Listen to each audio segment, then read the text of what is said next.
Praise the Lord. இந்த March மாதத்தில் ஆண்டவர் நமக்கு தந்த வாக்குத்தத்தம் இப்படி: நீ குளிருமின்றி அனலுமின்றி வெதுவெதுப்பாய் இருக்கிறபடியினால் உன்னை என் வாயிலிருந்து வாந்தி பண்ணி போடுவேன். இதுக்கான அர்த்தம், நாங்களும் கிறிஸ்டியன்ஸ் தான், எவ்ரி சண்டே சர்ச்சுக்கு போயிட்டு வரோம். அதனால் என்ன பயன்? என்ன நல்லது கற்றுக்கிட்டீங்க? அப்படி கற்றுக்கிட்ட நல்லதை உங்கள் வாழ்க்கையில் நடைமுறை ஆக்கியிருக்கீங்களா? நல்லா கவனிச்சுக்கோங்க. உங்கள் வாலிபத்துலேயும் உங்கள் இளமையிலையும் நீங்கள் எப்படி நடந்துக்கிறீங்களோ உங்கள் முதிர் வயதில் உங்களை ஆண்டவர் அப்படி தான் நடத்துவார். ஸோ ஒன்றா அனலாக இருங்க, இல்லைன்னா குளிராக இருங்க. அதுதான் இதோட அர்த்தம். அதாவது ஒன்றா இயேசுவை தேடுங்க, இல்லை உலகத்தை தேடி போங்க. ரெண்டும் கலந்து நீங்கள் இருப்பேன் அப்படி தான் ஆண்டவர் உங்களை ஏற்றுக்கணுன்னா அவரை ஏற்றுக்க மாட்டார், வாந்தி பண்ணி போடுவார்.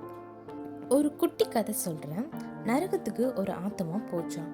அங்கே சாத்தான் கிட்ட அதை அடி வாங்கிட்டு இருந்ததான். நீ தப்பு செய்யலை, அதனால தான் உன்னை அடிக்கிறேன் அப்படின்னு சொல்லிட்டு சாத்தான் அடித்ததான்.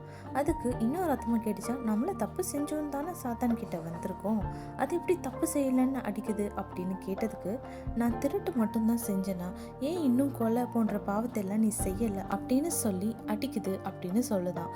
அதாவது இன்னும் அதிகமான பாவத்தை செய்யலை அப்படின்னு சொல்லி குத்தி காட்டி அந்த சாத்தான் அந்த ஆத்மாவை அடிச்சிட்டு இருந்ததான். ஆனால் நீங்கள் என்ன தான் தவறு செஞ்சாலும் இந்த தவறு ஏன் செய்யலை, இன்னும் அதிக பாவம் ஏன் செய்யலைன்னு சாத்தான் அடிச்சுட்டு தான் இருக்கும். சாத்தானை நம்மளால் சாட்டிஸ்ஃபை பண்ண முடியாது. ஆனால் ஆண்டவர் எப்படி மன்னிப்பார்னு நான் உங்களுக்கு சொல்கிறேன். ஆண்டவர் நமது பாவங்களை முதுகுக்கு பின்னாடி போட்டுருவாராம். ஸோ முதுகுக்கு பின்னால் இருக்கிறத உங்களால் பார்க்க முடியுமா? பார்க்க முடியாது. அப்படி தான் உங்களை மன்னிப்பாராம். அதே போல் கடலோட ஆழத்தில் போட்டு வரான். நீங்கள் கடலோட ஆழத்தில் ஏதாவது ஒரு சின்ன மோதிரத்தையோ எதையோ போட்டால் உங்களால் திருப்பி தேடி எடுக்க முடியுமா? கண்டிப்பாக முடியாது.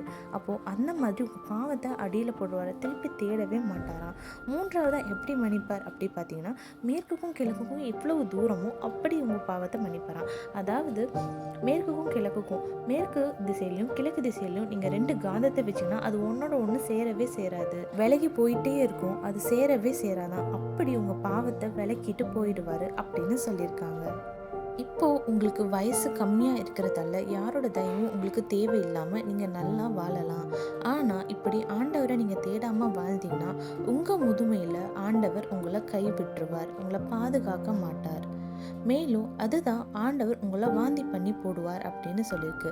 அதாவது வாந்தி பண்ணி போடுவார் அப்படின்னா காட்டுற கிருபையை இனிமேட்டு உங்களுக்கு காட்ட மாட்டாரு. இப்படி ஆண்டவர் ஒரு கிருபையை உங்களை விட்டு விலக்கிட்டார்னா உங்களால இந்த உலகத்துல வாழவே முடியாது. நீதிமொழிகள் 28:13 என்ன சொல்றேன்னா, இப்போவும் நேரம் பிந்தி போகல, உங்க பாவத்தை அறிக்கை பண்ணுங்க, அதை மன்னிச்சு உங்களை ஏத்துக்க ஆண்டவர் தயவு பெருத்தவரா இருக்காரு.